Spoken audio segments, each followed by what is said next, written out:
So hi friends. So ఈ particular వీడియోలో మనం ఆల్రెడీ క్రియేట్ చేసిన యానిమేషన్ని ఎలా సేవ్ చేయాలి. ఇప్పటివరకు 16 వీడియోలు చూసాం.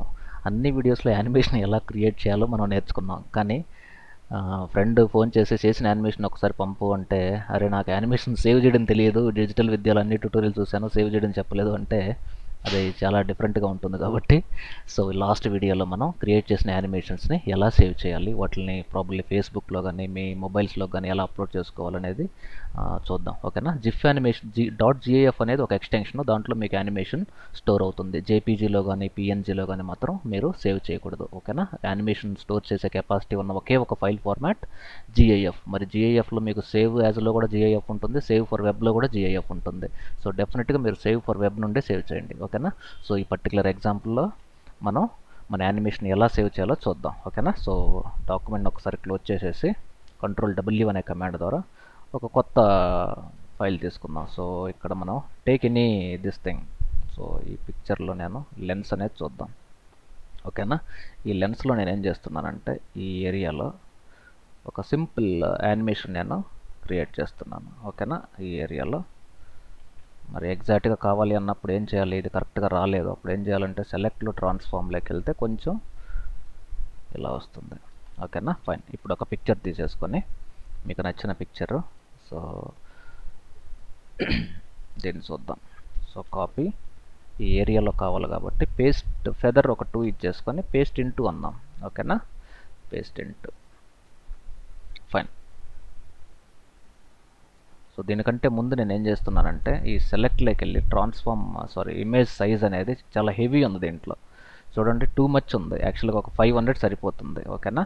ఫైన్. ఈ 500లో ఇప్పుడు పేస్ట్ చేద్దాం మళ్ళీ ఫస్ట్ నుండి. ఓకేనా. సో ఫస్ట్లో నీ పని చేసి ఉంటే బాగుండు కదా అనుకోవచ్చు మీరు. సో తప్పదు. ఓకేనా. ఫైన్. సో ట్రాన్స్ఫార్మ్లో కొంచెం సైజ్ ఇంక్రీజ్ చేసేసుకొని ప్రాబ్లీ ఆ ఎడ్జ్ వరకు చూసుకోండి మీరు. సెలెక్ట్ ట్రాన్స్ఫార్మ్లో కొంచెం ఎడ్జ్ వరకు.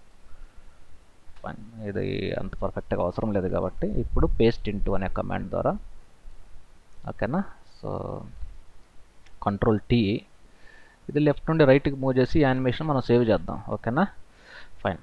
సో ఎలా విండోలో యానిమేషన్ అనే ప్యానల్ కావాలి. లేదు ఇక్కడ అదే CS3 CS4లో మీరు ఎంత ఎతికినా కానీ టైం లైన్ కనపడదు, అక్కడ యానిమేషన్ అని ఉంటుంది. కానీ CS6 CCలో మాత్రం టైం లైన్ అని ఉంటుంది నేమ్. ఓకేనా. So create frame animation, take a new.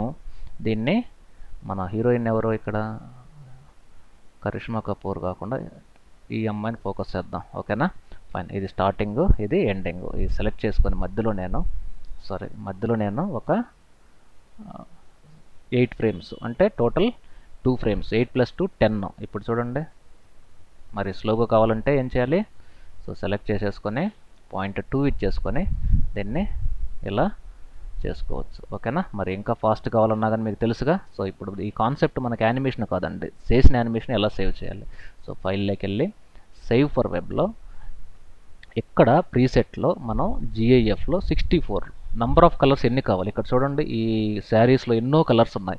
అదే మీకు ఒక లోగోనో సింపుల్ ప్లెయిన్ టెక్స్ట్ ఉన్నప్పుడు ఒక 5 కలర్స్ 6 కలర్స్ ఉన్నప్పుడు ఇక్కడ ఎంటర్ చేయండి. కానీ పిక్చర్స్కి మాత్రం ఇక్కడ మ్యాక్సిమం వాల్యూ ఇచ్చేసేయండి, 255 ఇచ్చేసుకోండి. ఓకేనా. ఇప్పుడు సేవ్ అనేది క్లిక్ చేసుకొని డెస్క్టాప్లో ఇక్కడ లెన్స్ అనే పేరు పెట్టకుండా దిస్ ఈజ్ యానిమేషన్ టెస్ట్ అని ఇస్తాను.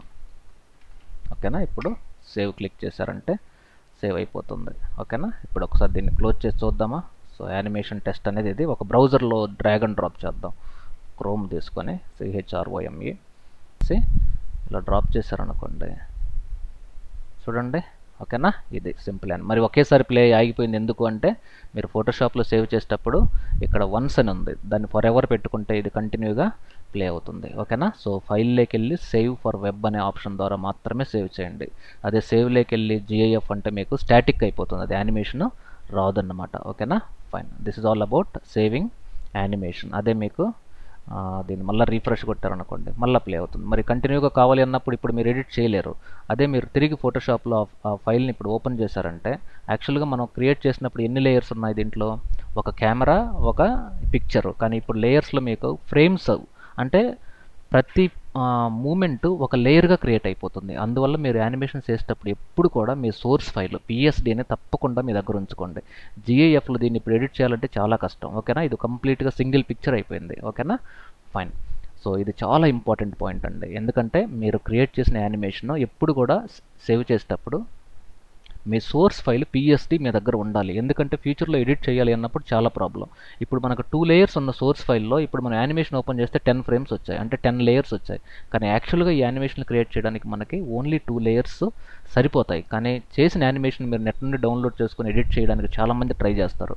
ఏమవుతుందంటే ఇలా అవుతుంది. ఓకేనా, ప్రతి మూమెంట్ ఒక లేయర్గా క్రియేట్ అయిపోతుంది. ఓకేనా, so this is all about saving your animations as a GIF extension. Okay na, thank you very much for watching Digital Vidya animation series. Stay tuned, have a nice day.